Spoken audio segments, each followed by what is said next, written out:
slave. I'm a runaway slave. Runaway slave. I'm a runaway slave. Hotep, may you come in peace. Welcome and greetings.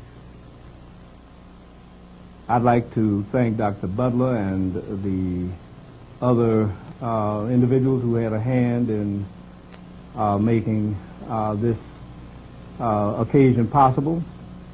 I am flattered and honored to address the African community in Chicago and to address especially those members of the National Black United Front in Chicago and the members of the Association for the Study of Classical African Civilizations. Thank you so much for this opportunity.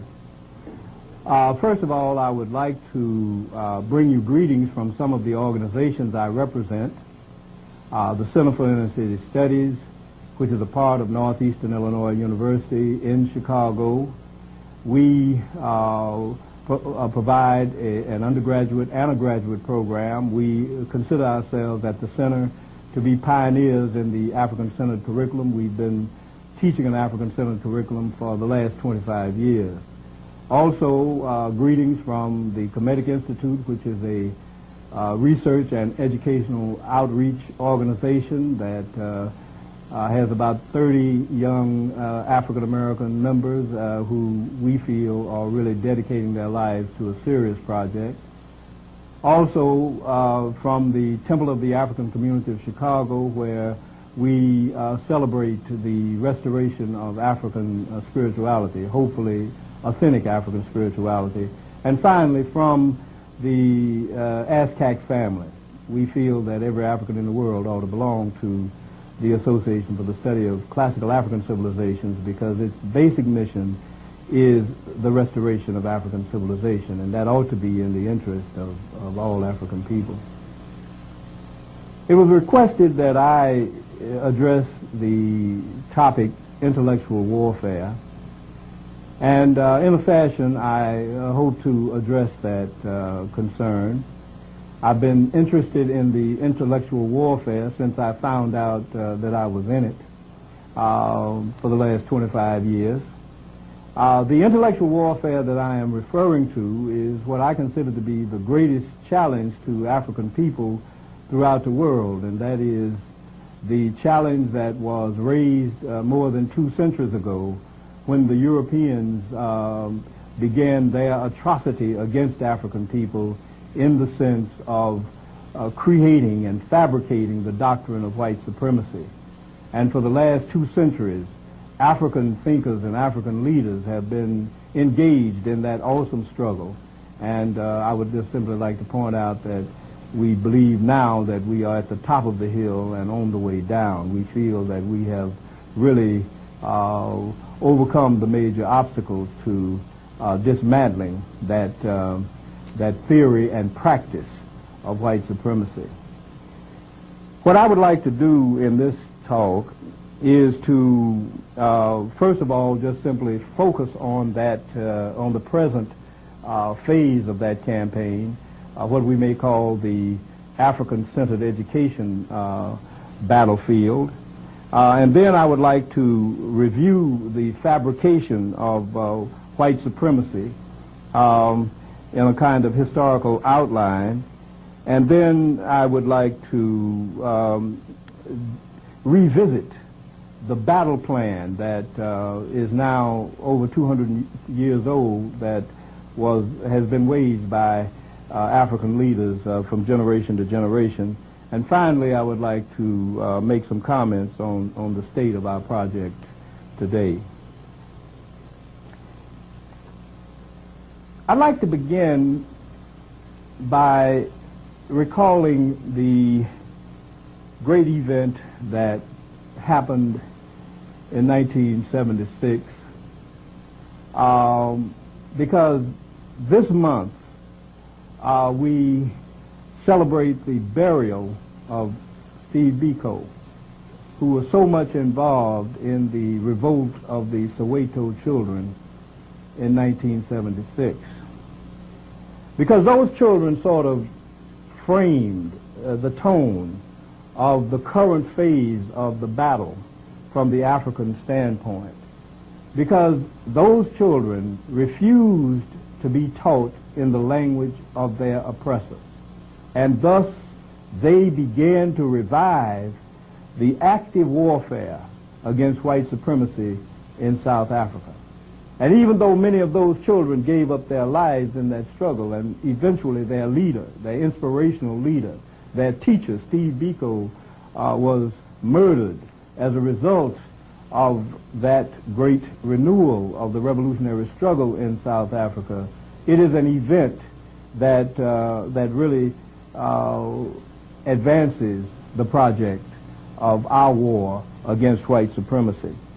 Because that event was a worldwide event, even though it occurred in a suburb in South Africa, even though it occurred to a relatively small fraction of the total African population, it is an event that affected every African in the world, and we have to understand that. And it is an event that is connected with the whole history of the 2,000 years of oppression and misery that we have been suffering as African people.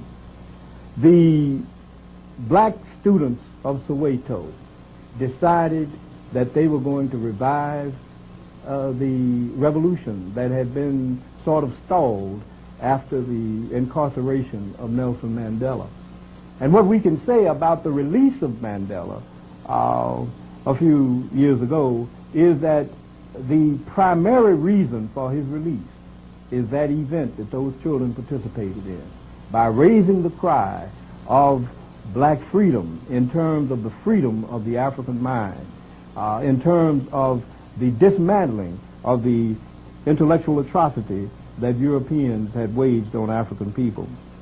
And that movement itself in Soweto had been inspired by an event that had occurred 16 years before here in the United States, in the African diaspora.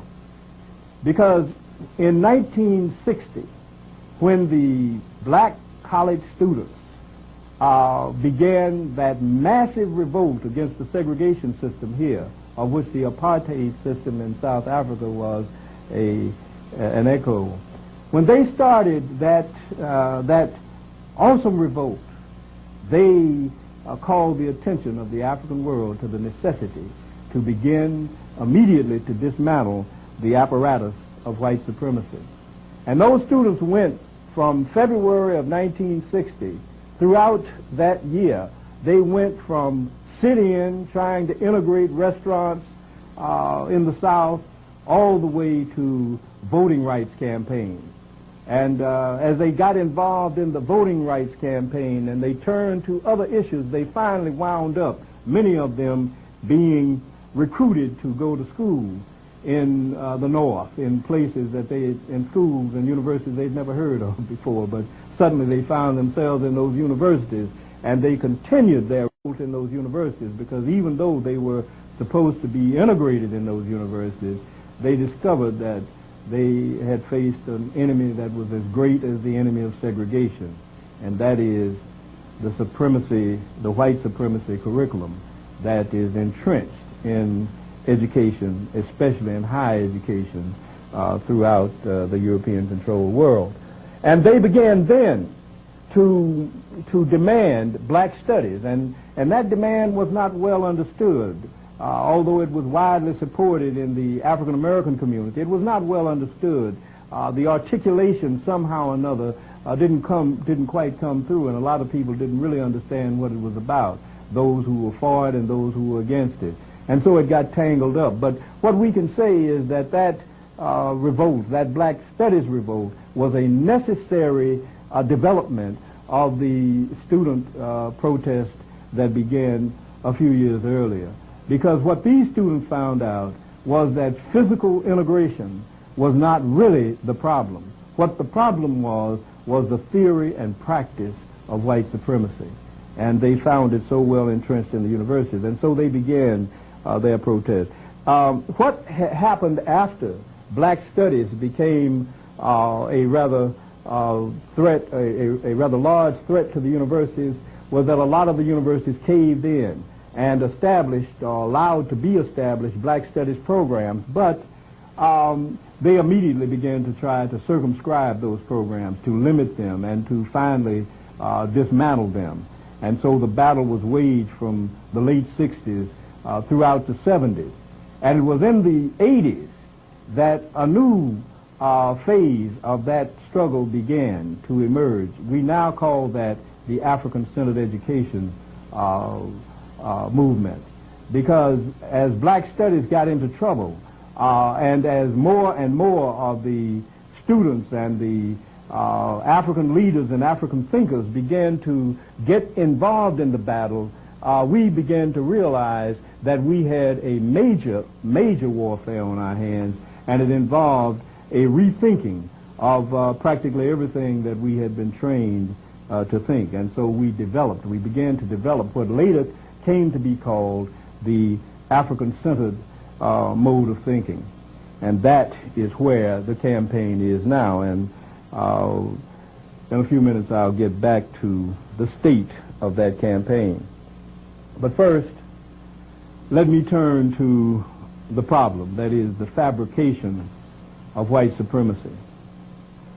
White supremacy as a philosophy, in my reading of European history, started about 250 years ago, in the middle of the 18th century, about 1750 or so.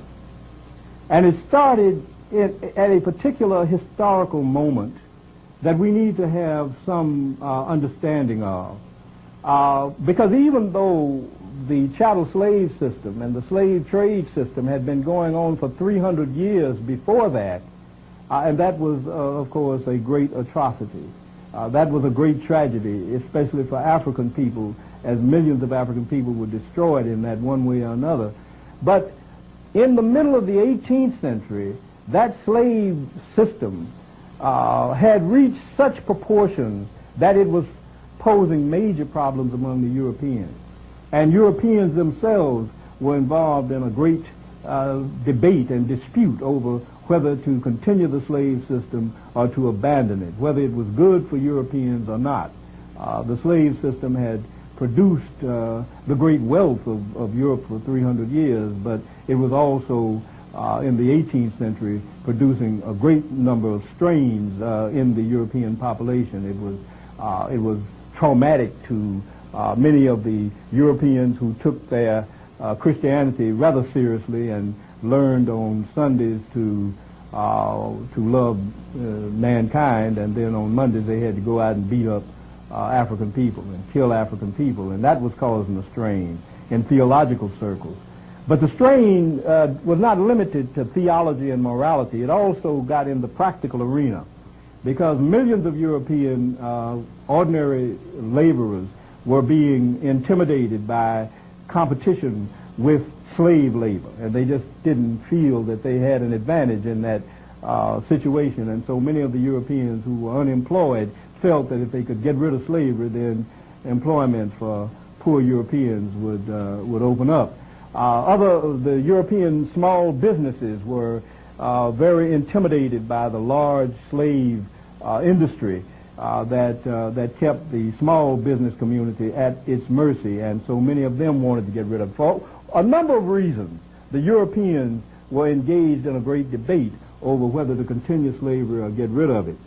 But some of the European philosophers at this point came to the rescue. They didn't enter the debate so much to take sides one way or another. Most of them probably thought that slavery had run its course. But what they really had to deal with was the fact that for 3 centuries, the slave trade had provided the foundation of European prosperity. And since in the 18th century, the Europeans were projecting themselves as the moral leaders of all time, as the people who had set the highest standards for human conduct, some of the philosophers felt that they had to justify the previous 300 years, and so they invented the philosophy of white supremacy. And it starts with some of the greatest names in modern philosophy, especially Montesquieu, whose book is one of the great pieces in the great books of the Western world that you have to read when you take courses in civilization and humanities and so forth and so on. Montesquieu is hailed as one of the major contributors to the theory of American government, and therefore his words had a great impact on European thinking.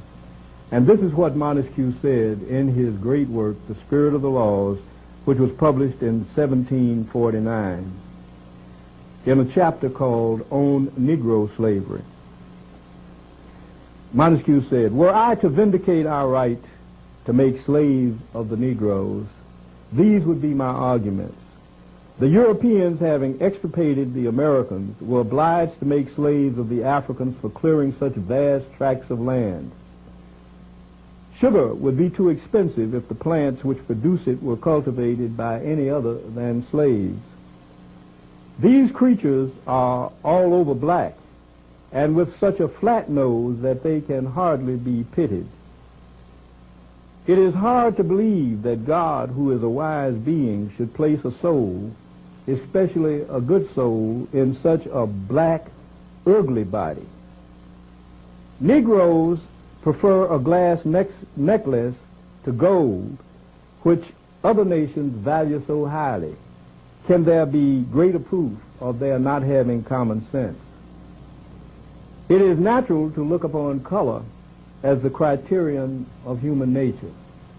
And finally, Montesquieu concluded, "It is impossible for us to suppose these creatures to be men, because allowing them to be men, a suspicion would follow that we ourselves are not Christians." This is the beginning of the philosophy of white supremacy. That is, no longer is race prejudice a matter to be discussed in bar rooms and in informal gatherings, but now white supremacy has worked its way into the halls of philosophy and has become written in the great philosophical treatises. In the same year that Montesquieu published The Spirit of the Laws, another scholar from Britain, a Scotsman by the name of David Hume, who had studied in France and was a great admirer of Montesquieu, published some essays. And in one of his essays, he had this to say: "I am apt to suspect the Negroes to be naturally inferior to the whites. There scarcely ever was a civilized nation of that complexion, nor even any individual eminent either in action or speculation. No ingenious manufactures among them, no arts and no sciences. On the other hand, the most rude and barbarous of the whites, such as the ancient Germans, the present Tartars, have still something eminent about them in their valor, their form of government, or some other particular. Such a uniform and constant difference could not happen in so many countries and ages if nature had not made an original distinction between these breeds of men."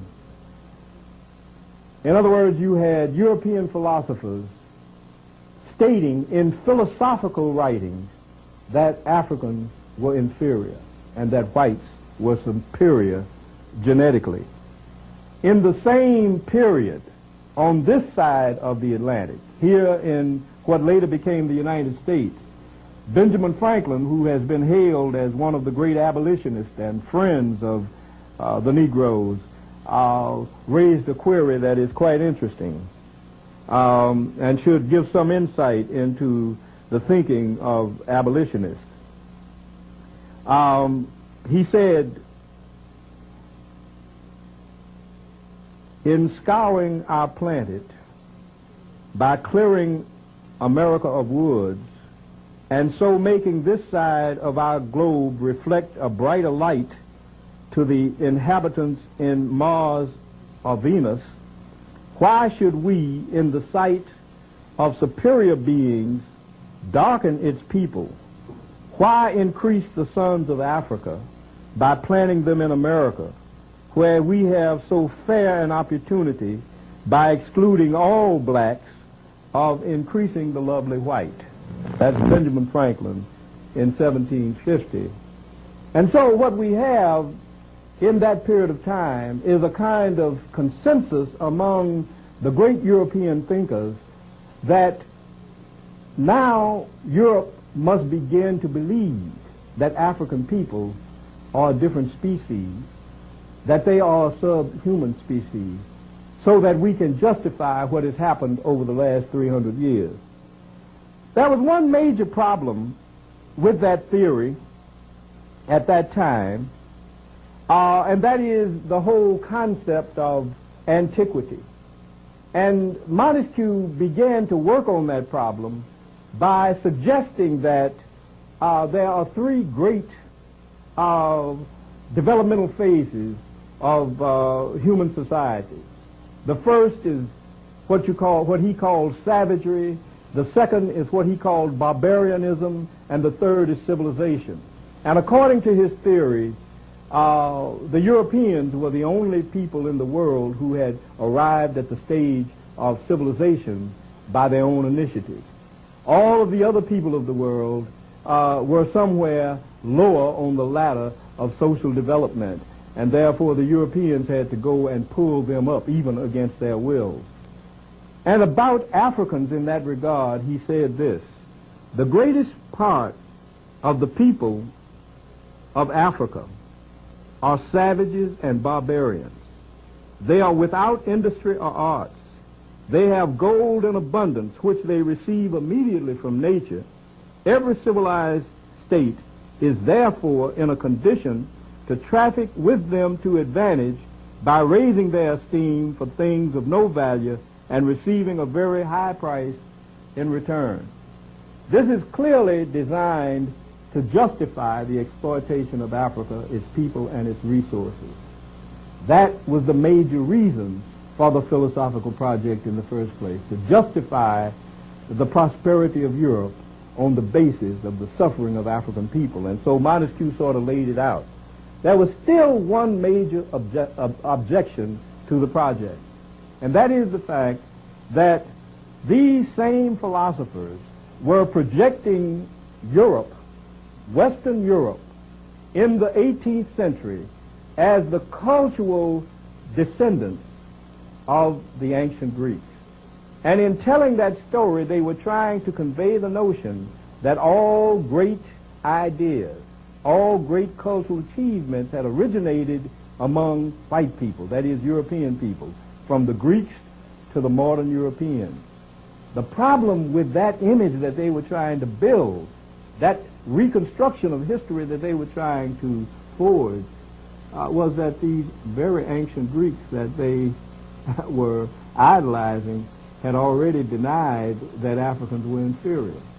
In the writings of those very Greeks, the Platos, the Aristotles, the Herodotus, and so forth and so on, were statements that undeniably indicated that Africans had been great people and that the Europeans had learned, the early Europeans, the Greeks, had learned a great deal from them. Let me just give you one example of that. In the Politics by Aristotle, you find this statement by Aristotle: it is no new or even recent discovery of political science that the state should be divided into classes. To this day, it is the case in Egypt. In Egypt, the system is believed to have been introduced by the legislation of Sesostris. The Greeks believed that Sesostris was the greatest of the pharaohs of ancient Egypt. The division into classes originated in Egypt. Egypt bears witness to the antiquity of political institutions. Her people are recognized as the most ancient of all races, and from time out of mind, they have had a legal code and a regular system of government. We ought therefore to make good use of what has come down to us from the past and merely try to supplement its effects. In other words, what Aristotle was saying was that we, the Greeks, who are now trying to develop an intellectual approach to life, got a great deal from these ancient Egyptians who have been wise for so long. And that was the general consensus of the Greek philosophical community, and that's why they went year after year, generation after generation, to study in Egypt. And their writings testify to the fact that it was almost impossible to pass yourself off as a great thinker in Greece in the classical period unless you could prove that you had studied some in Egypt. In fact, some Greeks who hadn't studied in Egypt lied and said that they had been there to impress people with their credentials. That attitude among the Greeks, though, was the attitude of the world in general. You find testimony to that throughout the Old Testament. You find testimony to that throughout the writings of antiquity. Every nation in antiquity that has a literary tradition has some testimony to the great esteem in which the ancient Africans of Northeast Africa were held. And so that was indeed a problem. And that impression, incidentally, was not limited to the ancient world. It extended throughout the Middle Ages. It extended to the very beginning of the modern age. People like Francis Bacon and Isaac Newton, all of them had high opinions of those ancient Africans and their great contribution to world intellectual development. And so it was just in the 18th century that the Europeans suddenly got the idea that somehow or another we're going to have to deny that Africans did all of that. And so they did have a problem. In the early part of the 19th century, that problem was theoretically solved. What made it possible was the 1798 invasion of Egypt by Napoleon Bonaparte.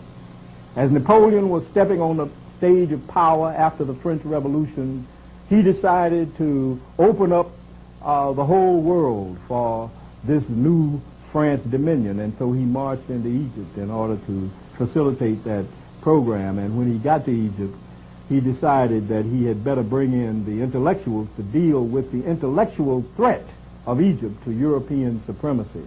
And so he brought the great scholars of France in, who began to study the monuments and the artifacts and the great civilization that was still evident there in the ruins of the Nile Valley. And those intellectuals established the modern discipline of Egyptology, and the Egyptologists then incarcerated the antiquity of African civilization and began to monopolize wisdom about it, and they began to change its image and make it something that it wasn't. But it was Hegel who in 1820 began a series of lectures that were later published as The Philosophy of History, who offered the great solution to the problem. And let me just share with you some of the flavor of his thoughts that he put in the book that is known now as The Philosophy of History. He said the Negro in Africa exhibits the natural man in his completely wild and untamed state. There is nothing harmonious with humanity to be found in this type of character. He further concluded that the condition of Africans is capable of no development of culture, and that enslavement to more advanced Europeans is necessary to the increase of human feeling among the Negroes and is an advance toward becoming participants in a higher morality. It is a phase of their education. And then in concluding his analysis of Africa, he said this: at this point we leave Africa, not to mention it again, for it is not a historical part of the world. It has no movements of development to exhibit. Historical movements in it, that is, in its northern part, belong to the Asiatic or the European world. Egypt will be considered in reference to its western phase, but it does not belong to the African spirit, because what we properly understand by Africa is the unhistorical, undeveloped spirit still involved in the conditions of mere nature, and which had to be presented here only as on the threshold of world history. And thus what Hegel did was to solve the problem of ancient African civilization by denying it, by alienating Egypt from Africa and alienating Africans from Egypt, by asserting in effect that ancient Egypt was not African, although it happened to be on the African continent, and that the people of ancient Egypt were not Africans, although they happened to have been born, reared, and developed in Africa, he provided a magical solution to the problem. And to tie it all up, he asserted that Africans had no history, and therefore you don't have to bother about it in the first place. He tried to wipe history from Africa. He tried to commit the crime of historicide, and that is the destruction of the history of a people. And as brutal as slavery itself is, when you commit the crime of historicide, you not only wipe people out physically, but you wipe their memory from the pages of history. And that is, in the long run, a much more vicious crime. And that is the great atrocity that Africans found themselves confronting in this modern world. In addition to the brutality of slavery, they found themselves confronting the European intention to wipe Africans out of history altogether. That was the great threat. And what happened after Hegel is that theme of African inferiority, of African absence from history, worked its way into every discipline. They created a special discipline to deal with Africa, since historians couldn't touch Africa anymore because there was no African history, and so they created the discipline of anthropology to study Africa. Historians can't study people that have no Africa. But every discipline, not just simply anthropology, sociology of Durkheim, the psychology of Sigmund Freud, the political science of John Burgess, all of those disciplines were founded upon the notion that Africa is at the bottom of social development. And that was the project that shaped the curriculum that was developed in the 19th century and that we inherited in the 20th century.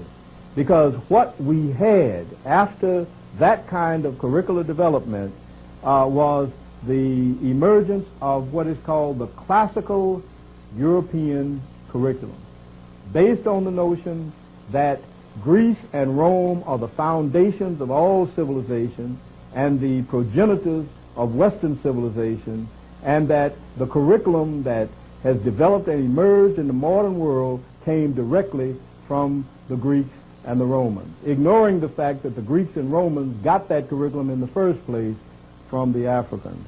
That is the monster that we are facing, the curriculum of white supremacy, presided over by the structure of European education.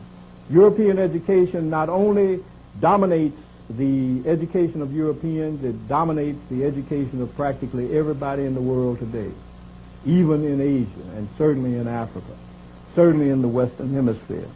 And added to that was the crowning star of this movement, and that is the establishment of European-controlled education of Africans. That was the crowning moment of it, what came to be called in the early 20th century Negro education. That was universal. Started developing in its theoretical foundations here in the United States, and then was transferred to the colleges that were established in Europe by the Europeans in Africa after the great partition of Africa in 1884 and 1885.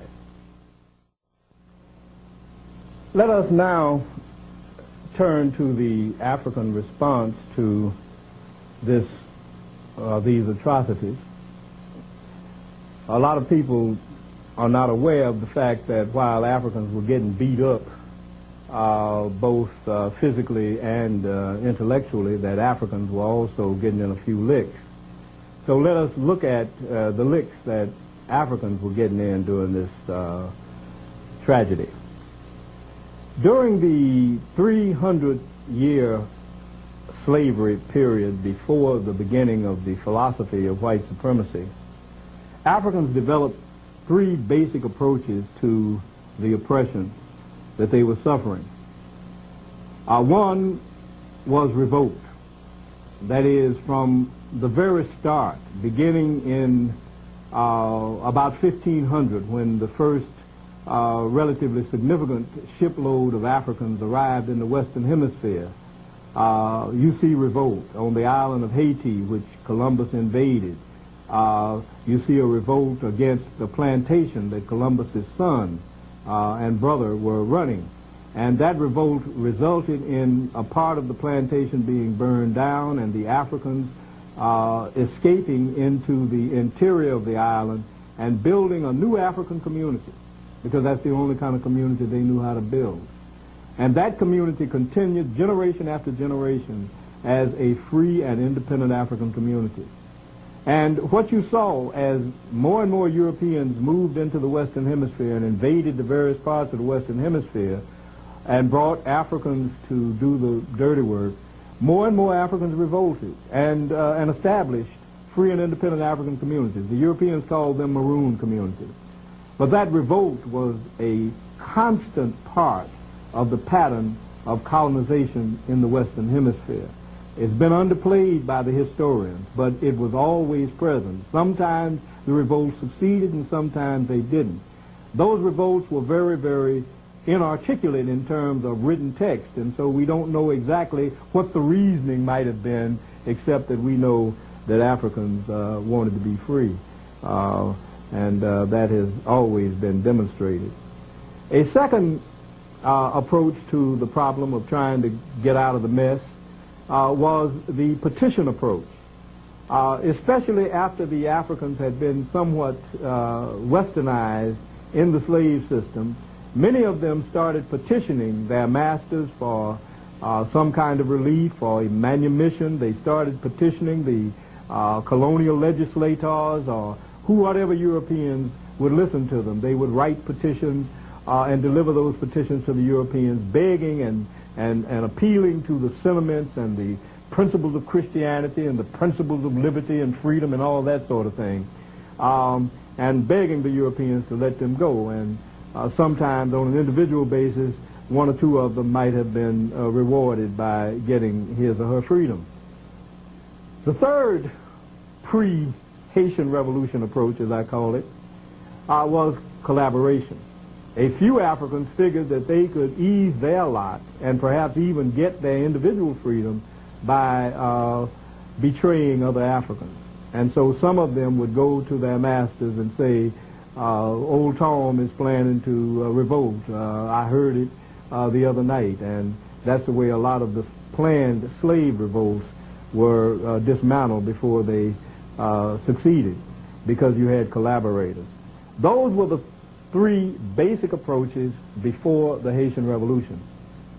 But the Haitian Revolution, which in my opinion is perhaps the greatest event that has occurred in modern history, because it represents the destruction of 3 European armies by a group of Africans who had been slaves a few years before. A group of African slaves, about 500,000 African slaves on the island of Haiti, starting in the year 1791, rose up and they defeated a British army, a Spanish army, and the French army of Napoleon Bonaparte, and gained their freedom on the battlefield. And it is that Haitian Revolution that changed the course of African thinking, because synonymous with the Haitian Revolution was the arrival in full force of the project of intellectual white supremacy. And so after the Haitian Revolution, African leaders and thinkers had to respond not only to the chattel slave system itself, but they also had to respond to the atrocity, the philosophical construction of white supremacy itself. And so we see even during the Haitian Revolution that Africans in the diaspora here in the colonies in the Western Hemisphere were responding to it. In 1793, 2 years after the revolution started, Richard Allen and Absalom Jones wrote a stinging reply to a group of whites who had accused Africans of malfeasance during a plague in Philadelphia. And in that reply, Allen and Jones referred indirectly to the Haitian Revolution to let Europeans know that not all Africans were submitting meekly to slavery. And then finally, at the end of their reply to those Europeans, they went to the scripture that deals with the princes coming out of Ethiopia, out of Egypt, and Ethiopia stretching out her arms. They, in other words, connected the African liberation movement with the Haitian Revolution on the one hand, and with ancient African culture and civilization on the other hand. Those were the two pillars that began to reshape the way Africans dealt with the oppression and with the campaign of white supremacy. In 1797, 4 years after Allen and Jones delivered that statement, the man who had established the African Lodge, which now is called the Prince Hall Masons, lectured the lodge that he had established 10 years earlier. And in that lecture, which was designed to remind the African members of that lodge that their primary duty was to dismantle the slave system, in that lecture he said these things: "My brethren, let us not be cast down under these and many other abuses we at present labor under, for the darkest is before the break of day. My brother, let us remember what a dark day it was with our African brethren 6 years ago in the French West Indies." At that time, Haiti had not been named Haiti, and so he referred to it as the French West Indies.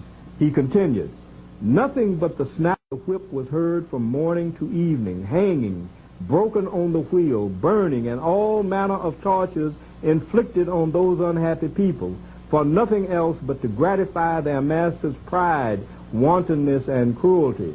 But blessed be to God, the scene is changed." And this, in 1797, it was apparent the Africans were going to win. By 1797, they had already defeated one French army.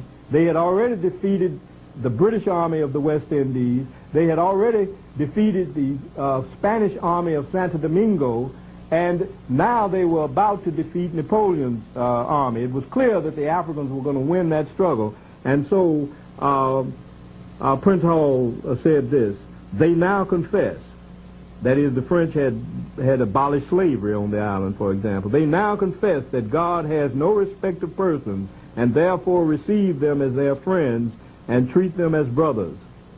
Thus doth Ethiopia begin to stretch forth her hand from a sink of slavery to freedom and equality."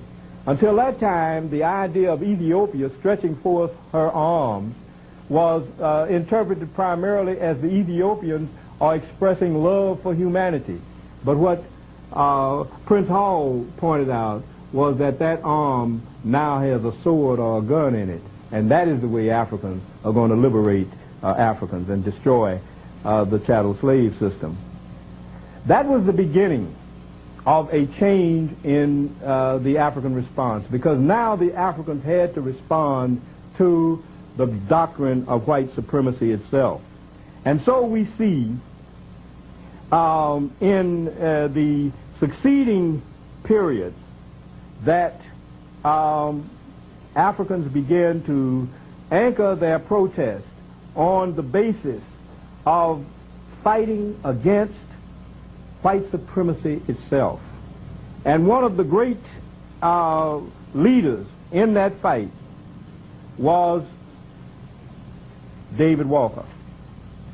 David Walker, who is known for his famous appeal, based his appeal upon the education of African people. David Walker saw that the real problem facing African people was the problem of the enslavement of the African mind. And what the Africans had to do, because of the results of this European campaign of white supremacy, was to liberate their minds. And so in the beginning of his appeal, he provided a teaching that most people who have read the appeal are really not fully conscious of. And that is the teaching that began with his observation that some of my brethren do not seem to know who the ancient Egyptians and the Pharaoh were. And then he says, for the benefit of those, let me assert that the Egyptians were Africans, such as we are, about the same as you see the colored people in the United States at the present day. And then he went on to say that in view of that fact, we have to learn something about it. In his words, he said that African people have to take a retrospective view of the arts and sciences, the wise legislators, the pyramids and other magnificent buildings, the turning of the channel of the river Nile by the sons of Africa or Ham, among whom learning originated and was carried then into Greece. In other words, David Walker realized that this phase of the liberation movement had to include the liberation of the African mind from the atrocity of white supremacy. And he laid out the curriculum. The curriculum included, number one, hooking up with the Haitian Revolution. Here's what he said about the Haitian Revolution. Haiti is the glory of the blacks and the terror of tyrants. One thing which gives me joy is that they are men who would be cut off to a man before they would yield to the combined forces of the whole world. In fact, if the whole world was combined against them, it could do nothing with them. And that, for David Walker, was the model that all Africans ought to aspire. If all Africans could be like the Haitians, who had won their freedom on the battlefield, using at first nothing but the tools that were at their disposal, and then later taking weapons away from their enemies and conquering that country. If all Africans could do that, then slavery would be over. And so he felt that in order for Africans to understand that they can do that, you must also teach Africans about the real history of the world and the place of Africa in history. And you start with the foundations in classical African civilizations in antiquity. That is, the ancient Nile Valley builders. That curriculum that was laid out against the broad American and European curriculum at the beginning of the 19th century was the curriculum that was passed on generation after generation by the courageous nationalist African leaders in this country, in the Caribbean, and finally going to the continent. It's very, very important that we look at the carriers of that tradition. After David Walker, there was Martin Delany, perhaps the greatest thinker in the United States in all time.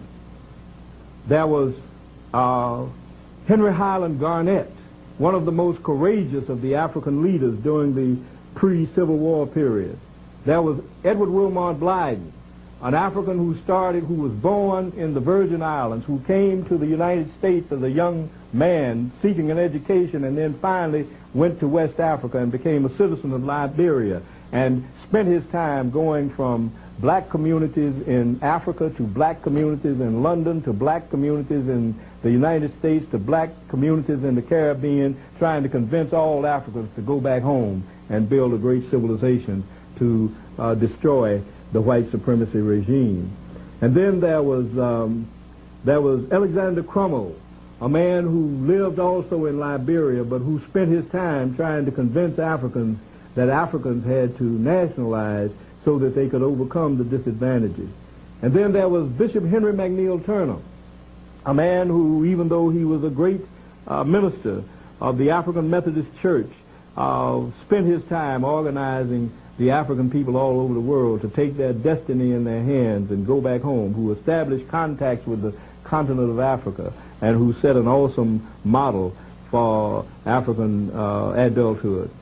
And then, of course, in the 20th century, there was Marcus Garvey, to whom the torch was passed, and even W.E.B. Du Bois, a great intellectual, got in on the passing of this heritage, and Carter Woodson, one of the great teachers who wrote The Miseducation of the Negro, and Leo Hansberry, who established African civilization studies at Howard University in the 1920s, and Drusilla Dunjee Houston, a black woman who wrote a book called The Wonderful Ethiopians of the Ancient Kushite Empire that was a great inspiration to African people in a very dismal period in our history.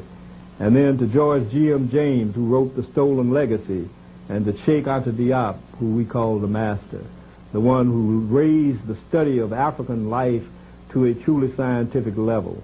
And then Chancellor Williams, who educated so many of us with his destruction of black civilization. And then my teachers, Ben Yakinen and John Henry Clark, who taught us that we should really command the study of Africa so that we could begin to build the consciousness of Africa and pass that heritage on from generation to generation. And it is because of the inspiration of people like Sheikh Anta Diop, Ben Yakinen, John Clark, who taught us that we finally formed the Association for the Study of Classical African Civilizations, which is committed to the restoration of African civilization. That is the history of the project in a nutshell. That's what we have been doing, is following the teachings that were laid out by David Walker, and that is to connect up the possibility of Africans gaining freedom by whatever means necessary, as Malcolm X would put it, on the one hand, and the necessity of rebuilding our lost heritage to overcome the atrocity of white supremacy. And so when we come to the present, we take stock of the project. And what we can say is that what we see on the battlefield tells us that we are winning. What we see on the battlefield tells us and convinces us that we are at the brink of victory. But we are not euphoric because we see that. Because, you see, Africans have had to drink bitter tears in the past, because at the time when our project seemed to be at the peak of success, we've been disappointed because many of our leaders have just at that point faltered. They've had a tendency to want to get it over with and to compromise, and in that compromise we have lost much of what had previously been gained. But this time, through our careful study of history, we are resolved that we are not going to compromise. Our objective is to dismantle white supremacy, and we are not going to stop until it is dismantled. We are not going to accept, let us say, the dismantling of a little white supremacy. That is, the change of one or two things. We are going to accept only unconditional surrender. That is the only terms upon which we can deal. But let us look at that battlefield for a minute. As I said earlier, the present phase of the campaign, the African-centered education movement, began to emerge in the 1980s. And what we saw in the 1980s was the beginning of a response. That is, the European intellectuals were beginning to notice that we were ceding. And one of the first indications of it was the book published by Alan Bloom, a professor at the University of Chicago, called The Closing of the American Mind. And what Bloom was lamenting in that book was the fact that he felt that black studies and the black studies movement had so intimidated the European intellectual community that the development of the classical tradition of European education had been impaired and restricted. And therefore, they protested and tried to talk the Europeans into coming to grips with that.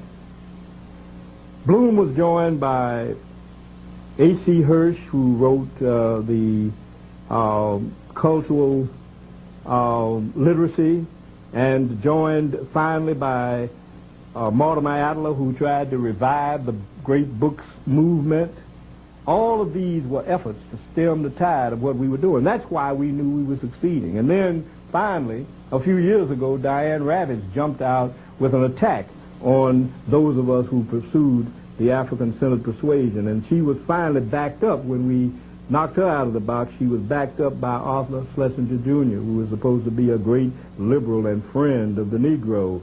And we nullified him. Then they turned to an attack on Lynn Jeffries. As they turned to the attack on Lynn Jeffries, the European defenders of white supremacy and Western civilization realized that they couldn't win this battle by themselves, and so they have begun to recruit some young African-American intellectuals that they've trained to come out and fight us. And what we would like to do to those brothers and sisters is extend our hands and ask them to leave their masters and come over and join us, because we're on the winning side, and we're on the side that is in favor of all African people. Our movement is succeeding. We have Africans not only in this country, but also in the Caribbean and also on the continent of Africa, talking about African-centered education. We have Africans at all levels talking about African civilization. And so we know that we are winning, not because the Europeans are fighting.